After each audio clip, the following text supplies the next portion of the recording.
Let's examine conditional probability in terms of our fire truck example.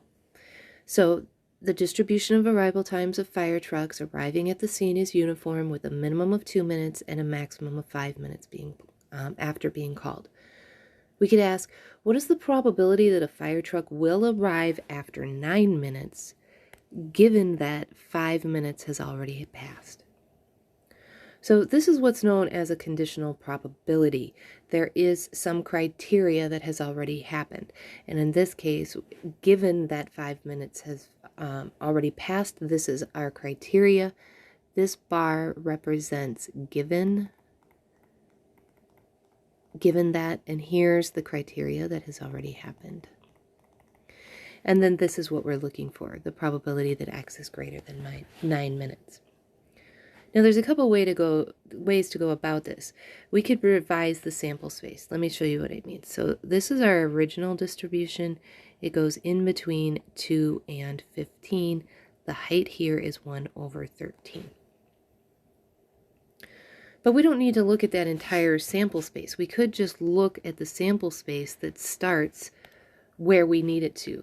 The criteria was that 5 minutes had already passed. So we could just look at the rectangle that starts at 5 minutes and goes all the way up to 15. That would revise the sample space. And we are concerned about when X is greater than 9. So we would be looking for this area. So the length of this side would just be 15 minus 9, which is 6.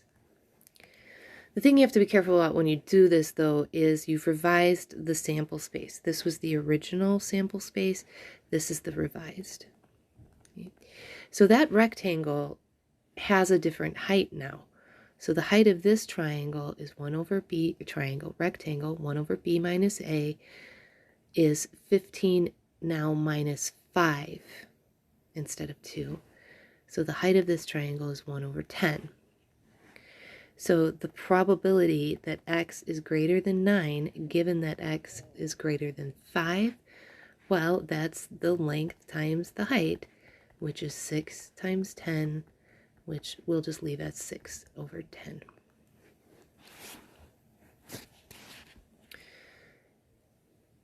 The other way we could do it is we could calculate it directly from the formula. The formula for conditional probability says if you have two events, A and B, the probability of A occurring, given that B has already occurred, is the probability of A and B occurring, and then you divide that by the probability of B occurring.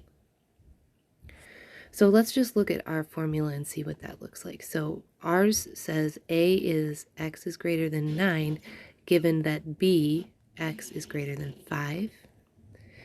If we apply the formula, that's the probability that X is greater than 9 and that X is greater than 5.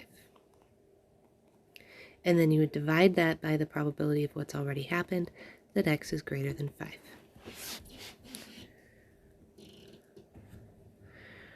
So let's consider what this is, the probability that X is greater than 9 and X is greater than 5. But let's look just and see what that would mean. So if X is to be greater than 9, that would represent these numbers here. And if X is greater than 5, it would represent all of these numbers. This is an AND statement, so I want to know where both of these statements are true, and it is true at the overlap. So this probability is the same thing, X being greater than 9 and X being greater than 5. That's the same thing as the probability of X being just greater than 9. And then just bringing over the denominator, the probability that X is greater than 5. Okay, now let's calculate these probabilities separately. So here's our original distribution between 2 and 15. We are concerned with the probability that X is greater than 9. We're in the original sample space, so the height of this is 1 over 13. And the length here is 15 minus 9, which is 6. So the probability that X is greater than 9 is 6 times 1 over 13, or 6/13.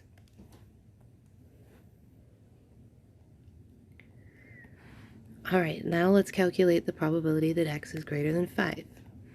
Again, here's our original sample space. The height is 1 over 13.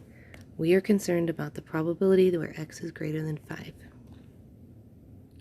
So if we look for the length of this, that is 15 minus 5, which is just 10. So the probability that x is greater than 5 is length times the height, which is 10 times 1 over 13, which is 10 over 13. And now we can simplify this. When you're dividing fractions, remember that you invert and multiply or take the reciprocal. Then these 13s will cancel, and you're left with 6 over 10, just as we found earlier.